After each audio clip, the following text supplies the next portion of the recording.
Olá, acadêmicos e acadêmicas, tudo bem? Hoje vamos falar sobre um assunto muito importante. Qual será? Hoje falaremos sobre a contação de histórias. Contar histórias é uma atitude tão antiga quanto o próprio homem que, para ter o domínio da natureza e dos fenômenos, criava narrativas que explicassem a realidade.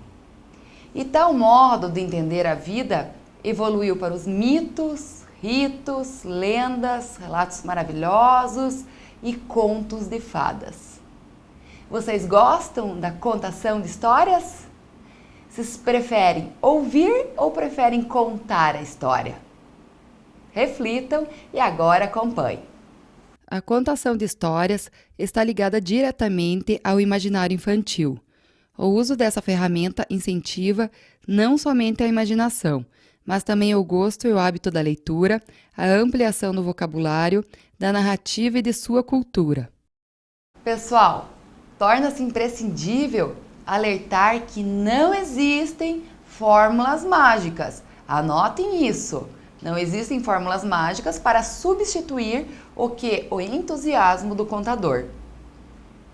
Mesmo assim, quem deseja ser um bom contador de histórias deve desenvolver alguns passos importantes em seus preparativos. E quais seriam esses passos importantes para preparar a contação de histórias? Vejam lá, acompanhem. Nunca conte uma história que não interessa ao nível da classe. É muito importante que as crianças estejam fisicamente bem próximas ao contador, se possível, dispostas em semicírculo para se sentirem próximas mentalmente. Nunca quebrar a narração para fazer comentários, mesmo ligados à história, nem mesmo para chamar a atenção de alguma criança. Conhecer bem a história a ser narrada. O professor que ler a história pouco antes da aula não está apto a narrá-la. Pessoal, temos mais algumas dicas para a contação de histórias. Anotem aí. Planejar a apresentação da história antes de contá-la, treinando antes a sequência dos fatos, ligando-os à apresentação das gravuras ou cartazes a serem utilizados durante a narrativa. Que mais? Outra dica: verificar se a história contém passagens que necessitem de anterior explicação. Caso exista, simplificar ao máximo, passando a sua necessária explicação. Outra dica: estão anotando? Verificar se a história ainda não é de conhecimento das crianças. O prévio conhecimento diminuiria muito o interesse. Concordam? E olhem só, contar com naturalidade, usando uma linguagem simples e correta. A linguagem deve estar à altura do entendimento das crianças. Modular a voz, encarando os ouvintes sem se fixar em nenhum. Que mais? Mais uma dica. Nunca interrompa a narrativa e conte a história com velocidade crescente. Vamos lá! Verificar se as crianças estão bem acomodadas. Acúmulo de crianças tende a quebrar o interesse. Fale sempre em tom agradável, nem depressa e também nem muito devagar. Evite comentários inúteis, pois isso poderia cansar a criança. Concordam? E evite a balbuciência. Nossa, que palavra é essa, professora Veridiana? Então, a palavra é balbuciência. Balbuciência. Precisamos evitá-la. Isso quer dizer que é hesitação e timidez. Evite tartareio. Trocar tá por está, né por não é, você por você. Evite cacoetes. Dizer sempre ao fim da frase não é, certo, compreende, aliás, entre outros.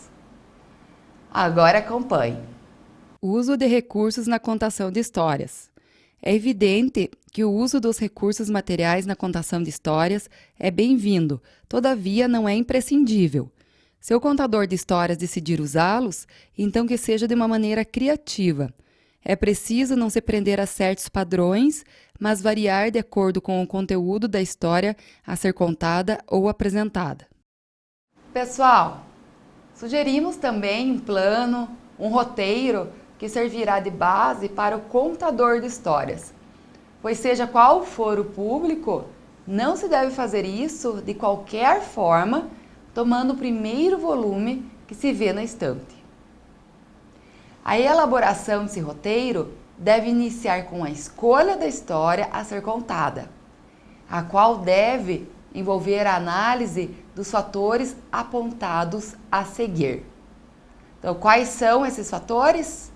Primeiro, ponto de vista literário. Quebra da predominância didática. Se existe possibilidade de identificação entre os personagens, se tem riqueza de sentido, se oportuniza a relativização. Outro fator, interesse do ouvinte.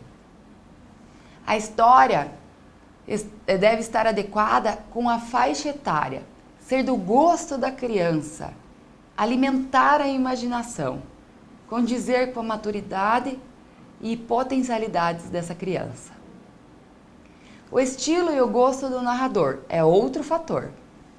A história escolhida deve despertar sensibilidade e emoção no contador. O prazer que o adulto tem em entrar em contato com o livro proporcionará estímulo à criança, que também vai querer obter essa sensação quando ler. Entendido? Anotaram? Agora acompanhe. O lúdico e o afetivo devem ser valorizados devidamente para estimular e conduzir o momento de contação de histórias. E a melhor técnica para narrar de maneira agradável e envolvente é, em primeiro lugar, ser um contador entusiasmado e apreciador do mundo faz de conta. Acadêmicos e acadêmicas. O contador de histórias, explorando a arte de lidar com as palavras, leva a criança a múltiplas aprendizagens, tendo em vista que a palavra é como uma força viva que irradia o ser, ativando muitas reações.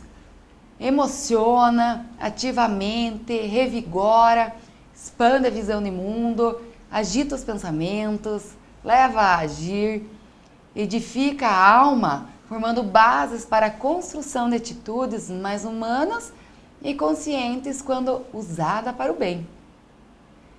Portanto, as narrativas são estratégias de ensino interdisciplinares de grande potencial, pois proporcionam a interação do aluno com diversas culturas, tempos e espaços e, simultaneamente, dialogam com outras formas de conhecimento, como a música, a matemática, o meio ambiente, entre muitas outras. Interessante, não? Ao ouvirem histórias, os alunos interagem ativamente, querem perguntar, criticar, elogiar, ampliando sua capacidade de comunicação e se posicionando diante das situações. Além disso, como lembra Coelho, a história quieta, serena, prende atenção, informa e socializa. Pessoal, anotem aí. Vocês sabiam que na França, no século XVII, Charles Perrault coletou as histórias exclusivamente de fonte popular?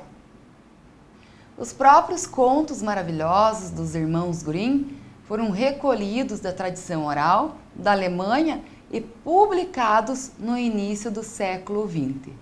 Interessante, não? E observem, os contos passaram da modalidade oral à escrita, atestando a circularidade universal, mantendo um diálogo com o imaginário entre vários povos. Isso é muito importante. E é interessante que, mesmo diante do avanço da ciência e da tecnologia, a contação de histórias permanece viva e multiplica-se no imaginário coletivo.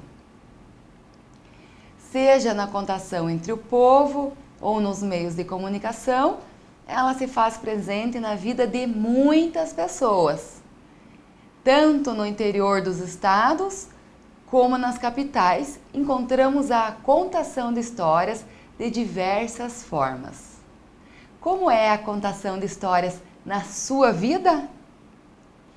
Olhem só, no entanto, vemos que há muitas opções de lazer, como a televisão, o videogame e principalmente a internet, não é mesmo?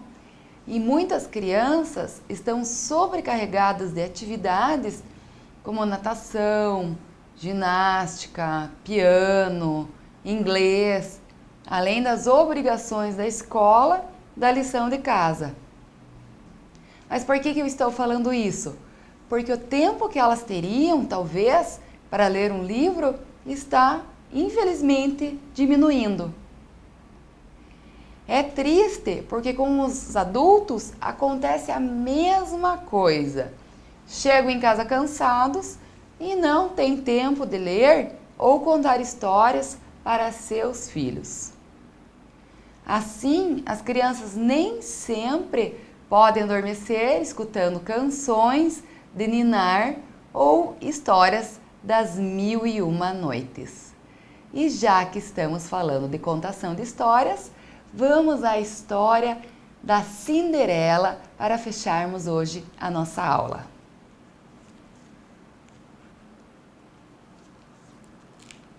Cinderela. Cinderela era filha de um comerciante rico. Porém, quando seu pai morreu, a madrasta malvada e as duas filhas fizeram Cinderela de criada. Um dia houve um baile, mas Cinderela não poderia ir, pois tinha de limpar a casa e não tinha um vestido bonito para ir à festa. Sua fada madrinha apareceu e limpou toda a casa num piscar de olhos e deu um vestido lindo para Cinderela. Porém, ela só duraria até meia-noite. O príncipe se apaixonou por Cinderela e, na volta para casa, ela deixou cair na escada seu sapatinho de cristal. Querendo encontrá-la, o príncipe ordenou que todas as moças do reino experimentassem o sapato. Cinderela experimentou e o sapato serviu. A jovem e o príncipe se casaram e viveram felizes para sempre. Um beijo e até a próxima aula. Tchau!